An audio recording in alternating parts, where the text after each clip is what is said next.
Cuenta la historia que había un estudiante del Zen que tenía mucho anhelo de alcanzar su iluminación. Así que viajó para conocer al famoso maestro Chao Chou. Cuando llegó, este lo invitó a comer. Después de comer, el discípulo le dice lo siguiente: he llegado, ¿puedes darme instrucción? Chao Chou le respondió: ¿has comido tu arroz? Sí, contestó el monje. Entonces lava tu cuenco, dijo el maestro. En ese momento, el monje alcanzó la iluminación. Algunos se preguntarán, ¿qué sentido tiene esto? ¿Cuál es la lógica de esta enseñanza de que por el simple hecho de que alguien le diga, lava tu cuenco, alcance la iluminación? La explicación es la siguiente. El monje viene al maestro desde muy lejos buscando que éste le dé una enseñanza trascendental, una enseñanza intelectual, un conocimiento que lo transforme. Y es que la mayoría de los buscadores espirituales están buscando eso, un conocimiento intelectual o una técnica infalible que le asegure que van a estar despiertos. El primer error de un buscador espiritual es exactamente ser un buscador espiritual.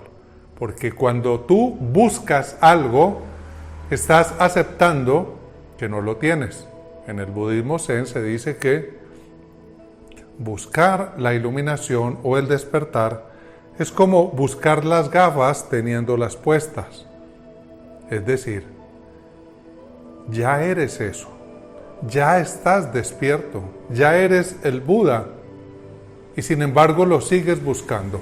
Eso es algo absolutamente ilógico y absurdo. Así que lo primero que debemos hacer es dejar de buscar y darnos cuenta que el verdadero despertar, el supremo despertar, se encuentra en el entendimiento profundo de que cada momento de la vida, de que en el fluir de los acontecimientos se nos está entregando todo lo que necesitamos para vivir en conciencia.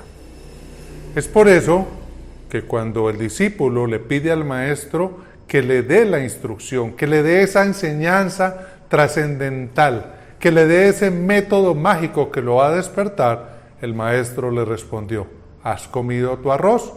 Cuando el monje responde que sí, el maestro le dice: entonces lava tu cuenco. Y el monje en ese instante despierta. ¿Por qué? Porque cuando él pide la suprema enseñanza, el maestro lo único que le dice es: lava tu cuenco. Porque eso es lo que sigue después de comer. Cuando comemos, lavamos el plato. Es decir, lo que el maestro Chao Chou le está enseñando a su discípulo es que simplemente siga el fluir de la vida, siga el fluir de los acontecimientos, solo que lo haga de una manera consciente. Mientras comes tu arroz, cómelo de una manera consciente, masticando despacio, saboreando, expresando gratitud por los alimentos y por la persona que los preparó. Y cuando terminas, inmediatamente lavas tu cuenco y también lo haces de una manera consciente, estando atento a cómo lo lavas, sintiendo el agua, sintiendo el aroma del jabón. Y es en ese fluir de la vida, de una manera consciente, que encuentras el supremo despertar, porque es únicamente a través de estar atento a los diferentes actos, situaciones y momentos que se presentan, que puedes realmente entender que cada instante es perfecto tal como es y que no necesitas cambiarle nada. Al respecto, hay otra historia de un famoso maestro zen, o un poema que dice lo siguiente: antes de estudiar el zen, las montañas eran montañas y los ríos eran ríos. Mientras estudiaba el zen, Las montañas ya no eran montañas y los ríos ya no eran ríos. Pero una vez alcanzada la iluminación, las montañas volvieron a ser montañas y los ríos, ríos. Bueno, esta enseñanza es muy profunda y explica lo que pasa con la mayoría de las personas que inician el proceso de el despertar espiritual. Antes de iniciar este proceso, cuando tenemos una vida, digámoslo así, normal, sin ningún interés por la espiritualidad, vemos las montañas y vemos los ríos y nos parecen algo normal. No tienen nada de extraño, no tienen nada de espectacular. Pero cuando iniciamos en este proceso, en este caminar espiritual, entonces nos empezamos a recibir enseñanzas acerca de que las montañas son sagradas, los ríos o los bosques son sagrados, porque en ellos habitan devas, espíritus de la naturaleza, los gnomos de la tierra, los silfos del aire, las salamandras del fuego, etc. Entonces nos convencemos de que una montaña ya no es una montaña, sino que es el hogar de un deva o de un espíritu de la naturaleza. De que una cueva ya no es una cueva, sino el hogar donde habitan los gnomos. De que un río no es un río, sino el lugar donde habitan las ondinas. De que un árbol ya no es un árbol, sino el cuerpo físico de algún elemental. Entonces perdemos todo interés por el árbol por el hecho de ser árbol, o el río por el hecho de ser río, o la montaña por el hecho de ser montaña. Ya no nos interesan en sí por ello, sino por el deva o el espíritu o el elemental que hay dentro de ello. Creamos toda esta mitología y dejamos de ver lo que es realmente importante, lo obvio, lo que se presenta ante nuestros ojos en el aquí y en el ahora. Porque si yo estoy viendo el río, pero no me interesa el río por ser río, sino por las ondinas o espíritus elementales que supuestamente hay en él, entonces me he perdido. Estoy desconectado del aquí y el ahora. Ya no estoy viendo el río en el momento presente, sino que lo estoy viendo desde la mente, desde esas ideas mentales fantasiosas que he creado. Y sí, yo sé que lo que voy a decir en este momento a muchos no les va a gustar, pero todas esas enseñanzas de los elementales y los espíritus de la naturaleza realmente son ejercicios mentales, son historias creadas por la mente para sacarnos de lo obvio, del momento presente, el aquí y el ahora, porque entonces cuando veo la cueva, ya no me interesa ver la cueva por lo que es, sino imaginando los gnomos que hay en ella. Y es que estos gnomos y estas ondinas y estos espíritus de la naturaleza son creados como una proyección de nuestra propia imaginación. ¿Cuál es la prueba de que esto es así? Que todos ellos son seres humanizados. Los gnomos tienen cabeza humana, piernas humanas, manos humanas. Son seres humanizados porque nos estamos proyectando a nosotros mismos en ellos, lo cual es un acto de antropocentrismo. Esta palabra que suena extraña, antropocentrismo, significa creer que nosotros, los seres humanos, somos el centro del universo. Como diría Protágoras, que el ser humano es la medida de todas las cosas, lo cual es falso. Nosotros no somos el centro de nada. Nosotros somos simplemente una de las tantas criaturas que existen en este universo y no somos más importantes que los demás. Nosotros no somos más valiosos que el perro o que el pájaro carpintero. Pero la mente nos hace creer que somos lo más importante, que somos el centro del cosmos, que somos los reyes de la naturaleza, y entonces imaginamos que los espíritus de la naturaleza, las ondinas, los gnomos o los silfos, tienen forma humana. ¿Por qué proyectar nuestra humanidad en ellos? ¿Por qué si estos seres existieran, no podrían tener unas formas totalmente diferentes o distintas que nada tuvieran que ver con la humanidad? nos proyectamos en ellas, nos proyectamos en las hadas, nos proyectamos en todos estos seres imaginarios que los seres humanos hemos creado. Esta es la segunda parte del poema Zen. Voy a volver a leer. Antes de estudiar el Zen, las montañas eran montañas y los ríos eran ríos. Mientras estudiaba el Zen, las montañas ya no eran montañas y los ríos ya no eran ríos. Es decir, me refiero a esa parte donde siempre estamos imaginando que allí donde hay un río hay ondinas, donde hay un árbol hay elementales, etc. Y el poema Zen continúa y cierra con esta frase. Pero una vez alcanzada la iluminación, las montañas volvieron a ser montañas y los ríos, ríos.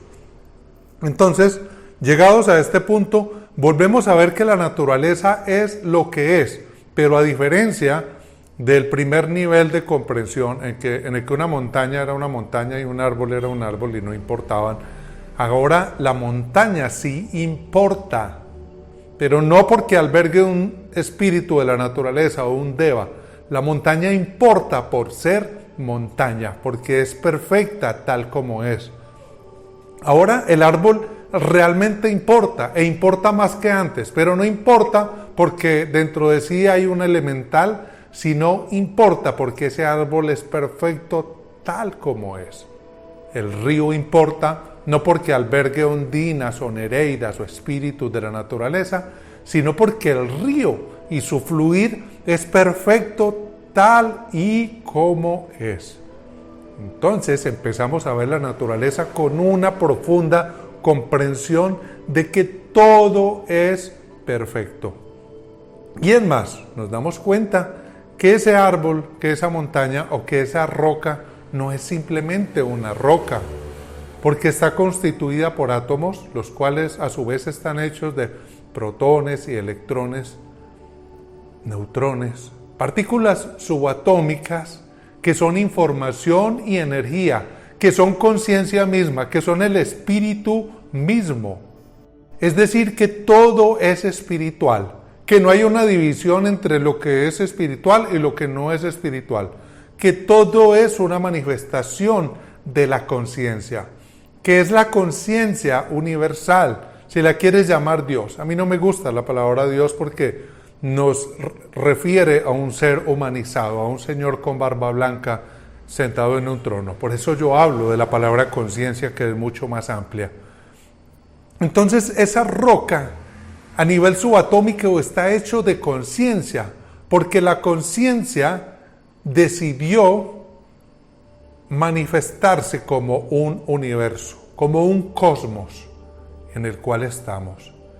Y cada parte de la naturaleza, cada árbol, cada planta, cada brizna de hierba, es una encarnación de la conciencia viviendo una experiencia material. Y ahí viene el misterio de lo que realmente significa la materia. La palabra materia viene del raíz latina mater, que significa madre. Y es que la materia es la conciencia que en su aspecto original, como vacío cuántico, es masculina.